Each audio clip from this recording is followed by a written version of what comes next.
রহমতুল্লাহি ওয়া বারাকাতুহু।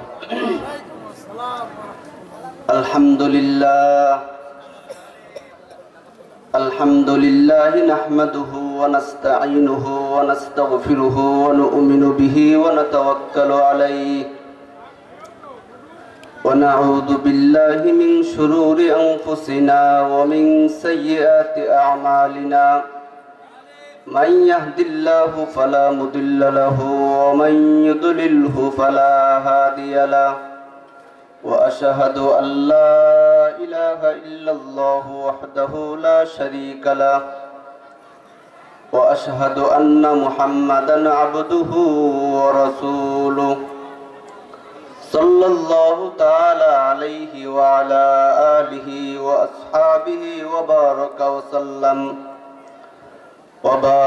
وسلم تسليما كثيرا. أما بعد فأعوذ بالله من الشيطان الرجيم.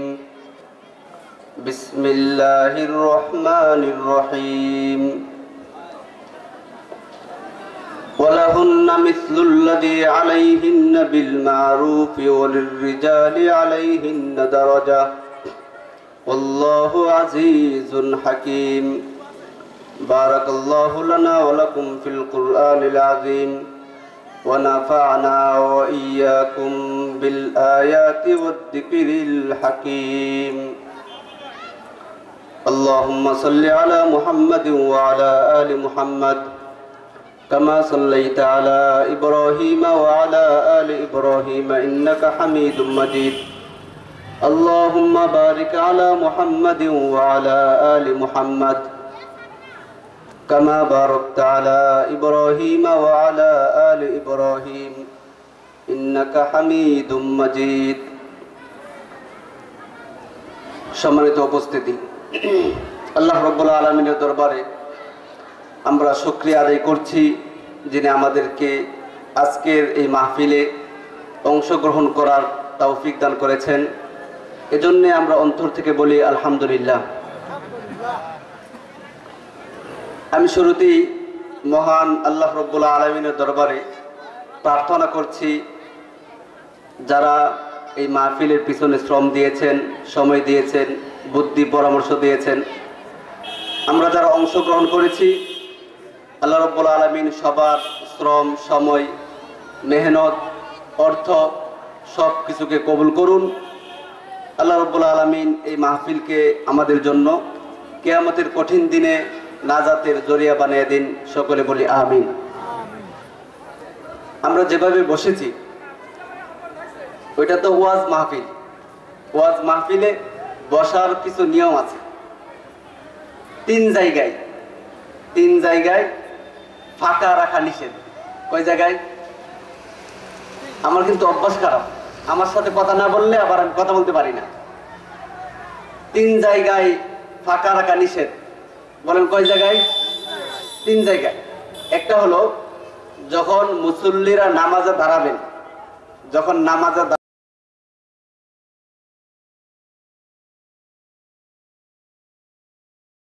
এক। দুই নম্বর,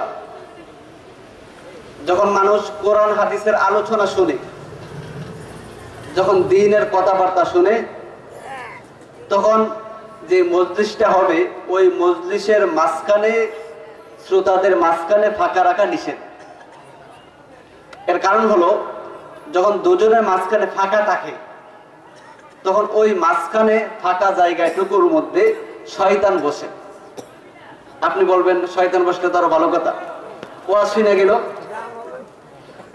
আমার বন্ধু, শয়তান ওয়াজ শোনার জন্য বসে না। শয়তান বসে আপনাকে বাড়িতে, রাস্তায়, অনেক জায়গায়, মাহফিলের গেটের আগ পর্যন্ত সে বারবার চেষ্টা করেছিল কোন রকম মাহফিল থেকে আপনাকে ফেরানো যায় কিনা। অনেক চেষ্টা করেছিল। যখন তার চেষ্টা ব্যর্থ হলো, সে যখন আপনাকে আটকাইতে পারলো না, আপনি যখন চলেই আসলেন, তখন সর্বশেষ চেষ্টা তার, সে চাই কমপক্ষে সে অমনোযোগী থাকুক। অমনোযোগী থাকলে কোরআন হাদিসের কথা কি হবে সে বুঝবে না। যেহেতু বুঝবে না সেহেতু আমল করার কোনো প্রশ্নই আসে না। কথা বুঝতে পারছেন? এজন্য শয়তান মাঝখানে বসে। তো 2 নাম্বার হলো যখন মানুষ দ্বীনের আলোচনা শুনতে বসবে তখন মাঝখানে ফাঁকা রাখবে না। কয়টা হলো? 2। 3 নাম্বার, বিবাহিত পুরুষদের জন্য যখন স্বামী স্ত্রী একসাথে ঘুমাবে তখন দুজনের মাঝখানে ফাঁকা রাখা নিষেধ। কয়টা হলো? 3টা। নামাজের সফের মাঝখানে ফাঁকা রাখা নিষেধ, মাহফিলে মজলিসের মাঝখানে ফাঁকা রাখা নিষেধ, আর স্বামী স্ত্রীর মাঝখানে ফাঁকা রাখা নিষেধ। আল্লাহ রাব্বুল আলামিন স্বামীর জন্য স্ত্রীকে রহমত বানাইছে, আল্লাহর নিয়ামত। আমি আজকে নিয়ত করেছি স্বামী স্ত্রীর অধিকার ও দায়িত্ব সম্পর্কে কিঞ্চিত আলোকপাত করব ইনশাআল্লাহ। ওই নিয়তে আমি আপনাদের সামনে সূরা বাকারার 228 নং আয়াতের অংশ তিলাওয়াত করেছি। আল্লাহ রাব্বুল আলামিন ওই আয়াতে স্বামী স্ত্রীর অধিকার দায়িত্ব আলোচনা করেছেন। স্বামী স্ত্রী কি আসলে আমরা প্রথমে বুঝে নিই যে স্ত্রী কাকে বলে। ভিন্ন ভিন্ন ধর্মের মানুষ, ভিন্ন ভিন্ন সমাজের মানুষ, ভিন্ন ভিন্ন সম্প্রদায়ের মানুষ, গোত্রের মানুষ স্ত্রীকে বিভিন্ন রকমের কিছু মনে করে, কিন্তু ইসলাম স্ত্রীকে কি মনে করে? ইসলাম স্ত্রীকে আল্লাহর দেওয়া নিয়ামত মনে করে।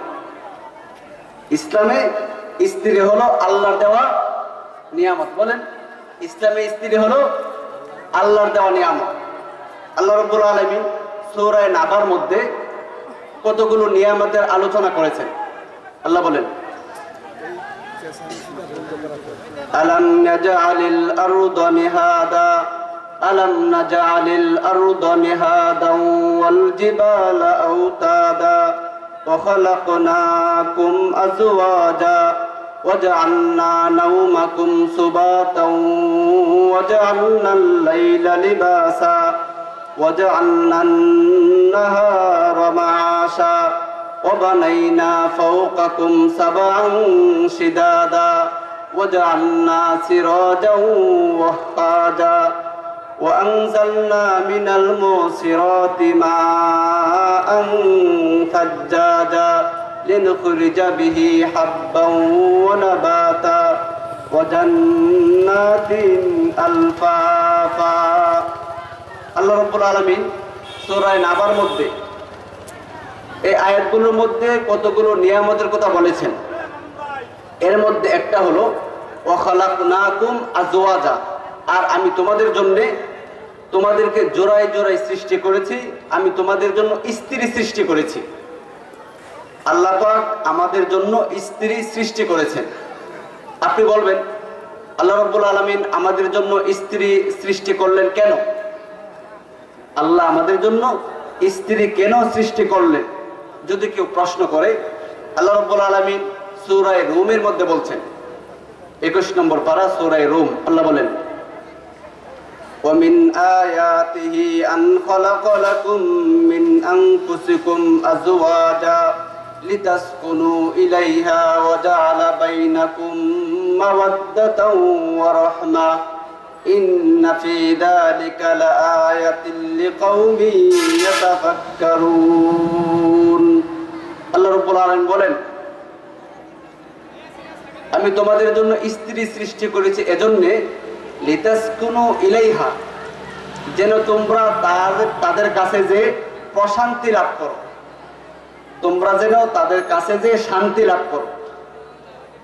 তো স্ত্রী আল্লাহ রাব্বুল আলামিন আমাদের জন্য সৃষ্টি করেছেন। কেন সৃষ্টি করলেন?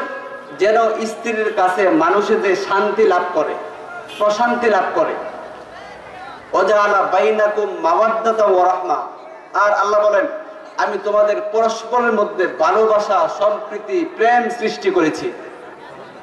তাহলে স্বামী স্ত্রীর মধ্যে যে ভালোবাসা, স্বামী স্ত্রীর পরস্পর যে প্রেম প্রীতি, ওই ভালোবাসার মহব্বতও আল্লাহ রাব্বুল আলামিন সৃষ্টি করেছেন। আমার আলোচ্য বিষয় হলো যে আল্লাহ পাক স্ত্রী সৃষ্টি করেছেন আমাদের শান্তির জন্য। যেহেতু আল্লাহ পাক স্ত্রী আমাদেরকে শান্তির জন্য দিলেন, তাহলে স্ত্রী আল্লাহর পক্ষ থেকে নিয়ামত, কথা ঠিক না? স্ত্রীদেরকে যেহেতু আল্লাহ তাআলা আমাদের শান্তির জন্য সৃষ্টি করেছেন, সুতরাং স্ত্রী আমাদের জন্য নিয়ামত হবে। কথা বুঝতেছেন? স্ত্রী আমাদের জন্য নিয়ামত। কিন্তু এক হাদিসের মধ্যে বিশ্বনবী সাল্লাল্লাহু আলাইহি সাল্লাম বলেছেন, বুখারী শরীফের মধ্যে আছে, মা তারাকতু বাদি ফিতনাতান আদাররু আলার রিজালি মিনান নিসা। বুখারী শরীফের বর্ণনায় আল্লাহ নবী বলেন যে আমি তোমাদের জন্য মহিলার চেয়ে বড় কোনো ফিতনা রেখে যাইনি। আমি তোমাদের জন্য মহিলাদের চেয়ে বড় কোনো ফিতনা